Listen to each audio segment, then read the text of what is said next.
अब ये बहुत ही इंपॉर्टेंट पॉइंट है, एकेडमिक डॉक्यूमेंट्स क्लास 12th का आपको रिक्वायर्ड है, क्लास 10 का तो रिक्वायर्ड है ही, आपको मार्कशीट और सर्टिफिकेट आपको अपने पास रखना है। और जो बच्चे क्लास 12th में है उनके लिए काफी इंपॉर्टेंट है, जो बच्चे पास आउट है या फिर जो बच्चे इंप्रूवमेंट दे रहे हैं या फिर एडिशनल मैथ कैटेगरी अप्लाई किए हैं, या फिर जो बच्चे अपीयरिंग है, जैसे कि वो फ्रेशर हो सकते हैं, कंपार्टमेंट वाले हो सकते हैं, या फिर एसेंशियल रिपीट वाले हो सकते हैं। क्लियर? तो जो बच्चे पास आउट है उनको मार्कशीट और सर्टिफिकेट अपने पास रखना है, तैयार रखना है, और उनको पासिंग जो आपको पासिंग दिखाना है और आपका जो बोर्ड है उसको अपडेट करना है। फिर नेक्स्ट आते हैं अपीयरिंग, जो बच्चे नमस्कार साथियों, कैसे हैं? Welcome to your cricket mock classes. JEE mains 2024 के लिए जो बच्चे तैयारी कर रहे हैं उनका रजिस्ट्रेशन का डेट आपका इस वीक में यानी नवंबर फर्स्ट वीक में आने के पूरे चांसेस है। टाइम्स नाउ का अपडेट आ चुका है, ये 31 अक्टूबर 2023 का अपडेट है। और जो बच्चे तैयारी कर रहे हैं, जो बच्चे फॉर्म अप्लाई करने जा रहे हैं सेशन 1 के लिए, जो जनवरी लास्ट वीक में एग्जाम का डेट आने वाला है। और आपको डॉक्यूमेंट क्या क्या लगेगा एग्जाम का फॉर्म अप्लाई करने के टाइम और काउंसलिंग टाइम में, उस सब के बारे में हम डिस्कस करेंगे। और खासकर जो बच्चे प्राइवेट स्टूडेंट्स हैं जो कंपार्टमेंट का एग्जाम दे रहे हैं, और जो बच्चे एसेंशियल रिपीट आया हुआ है, जो ऑल 5 में अप्लाई किए हुए हैं, और जो बच्चे इंप्रूवमेंट दे रहे हैं, और जो बच्चे फर्स्ट टाइम रेगुलर कैंडिडेट हैं जो 2024 में एग्जाम दे रहे हैं, और जो ड्रॉपर्स हैं उनको क्या क्या डॉक्यूमेंट लगेगा उस सब के बारे में डिस्कस करेंगे। तो चलते हैं इस वीडियो में। जो इस चैनल पर नए हैं तो प्लीज सब्सक्राइब करके नोटिफिकेशन बटन दबा दीजिए ताकि आपको ऐसे ही अपडेट मिलता रहे फ्रेंड। तो आपका ये अपडेट है, आप देख सकते हैं। तो हमें डॉक्यूमेंट क्या क्या लगेगा, तो सबसे पहले डॉक्यूमेंट आपको रिक्वायर्ड है स्कैन फोटो। तो जो बच्चे जब फॉर्म अप्लाई करेंगे तो उनको फोटो चाहिए होगा, तो वो फोटो या तो स्टूडियो में जाकर खिंचवा लीजिए पासपोर्ट साइज का फोटो, या फिर खुद से भी आप फोटो ले सकते हैं। बट आपका जो बैकग्राउंड है वो व्हाइट होना जरूरी है, तो ये ध्यान रखने वाली बात है। सिग्नेचर चाहिए होगा आपको, आइडेंटिटी प्रूफ चाहिए होगा, कैटेगरी सर्टिफिकेट चाहिए होगा, एकेडमिक डॉक्यूमेंट्स लाइक क्लास 10 का मार्कशीट और सर्टिफिकेट, और क्लास 12 का मार्कशीट और सर्टिफिकेट आपका रिक्वायर्ड है। तो हम वन बाय वन डिस्कस करते हैं स्पेसिफिकेशन के बारे में।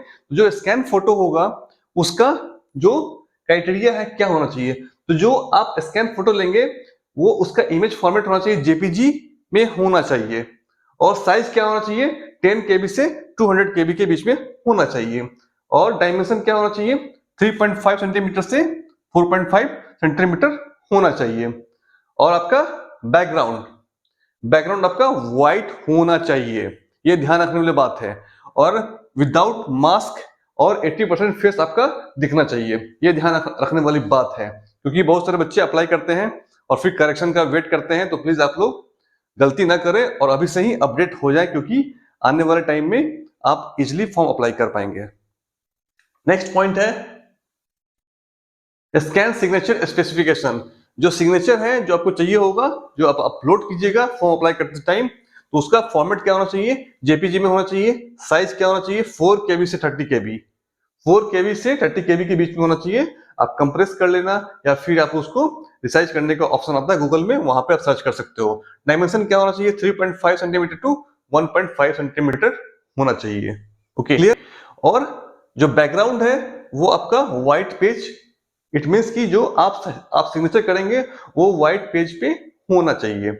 ऐसा ना हो कि आप रूल पेपर पे आप साइन कर दिए तो फिर वो दिक्कत हो सकती है। तो अनरूल पेपर को अवॉइड एक्सेप्ट कीजिए और रूल पेपर को अवॉइड करना है। नेक्स्ट टॉपिक है हमारा आइडेंटिटी प्रूफ। तो आइडेंटिटी प्रूफ में आपको क्या क्या लेके जाना है।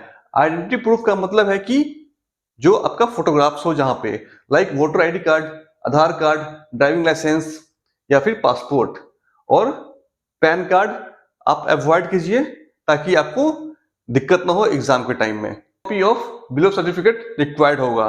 तो आप सबसे रिक्वेस्ट है, ये काफी इंपॉर्टेंट है।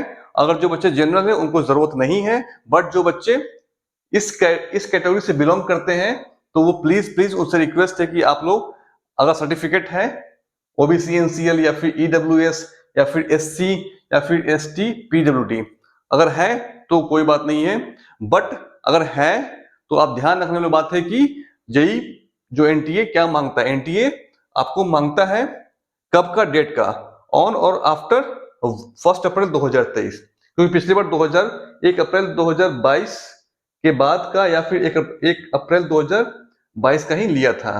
तो मे बी इस साल भी 1 अप्रैल 2023 से या फिर उसके बाद तक का, उसके बाद कहीं आपको सर्टिफिकेट रिक्वायर्ड है। नहीं होगा तो आप लोग को फिर जनरल में अप्लाई करना पड़ेगा, या फिर आपके पास अंडरटेकिंग का ऑप्शन आता है। आप उसमें अंडरटेकिंग में लिख सकते हैं कि मैं आपको जमा कर दूंगा इस डेट को, या फिर काउंसलिंग टाइम में मैं दिखा दूंगा। तो ये भी आपके पास ऑप्शन है, बट कोशिश कीजिए कि आप लोग अप्लाई कर लीजिए।